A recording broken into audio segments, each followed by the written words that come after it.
नमस्कार मंडळी. जपानमध्ये उन्हाळ्यामध्ये तुम्हाला बरेच फेस्टिवल्स आणि टुर्नामेंट आढळतील.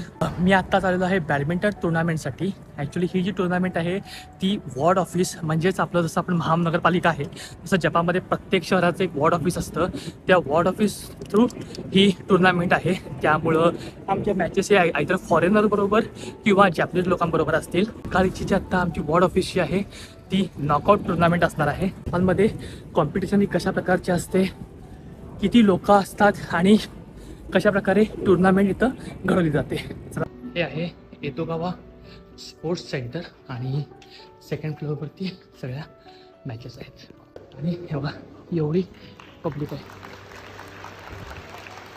हे बघू शकते.